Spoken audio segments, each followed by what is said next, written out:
Elle est célébrée le 8 mars de chaque année dans le monde entier. La journée internationale de la femme est marquée en Côte d'Ivoire par une série d'activités en vue de faire le bilan de l'évolution du statut de la femme.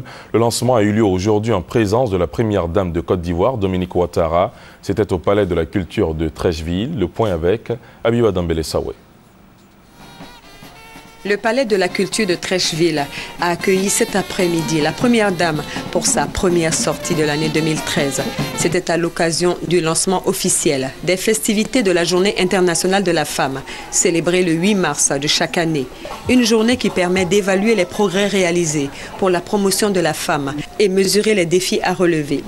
C'est la commune de Treichville qui a servi de cadre à ce lancement et l'honneur est revenu au maire Albert François Amichia de rendre hommage aux femmes.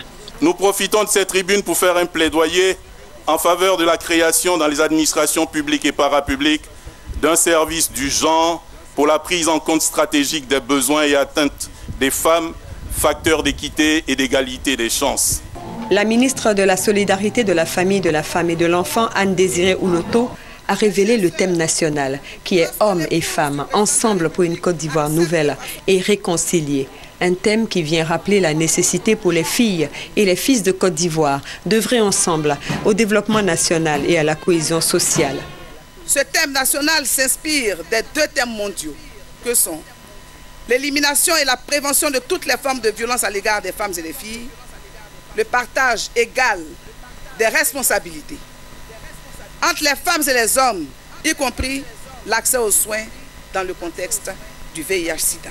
Il s'agira pour le gouvernement de faire collaborer étroitement l'homme et la femme pour un développement économique, social et culturel harmonieux et durable.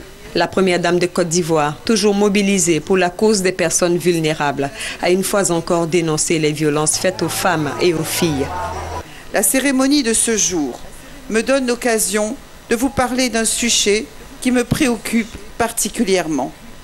C'est celui de la violence faite à nos femmes et à nos filles. Que ce soit dans la communauté, au sein du couple, dans la cellule familiale ou dans les établissements scolaires, les femmes subissent des violences injustes et intolérables, quel que soit leur âge et leur milieu social.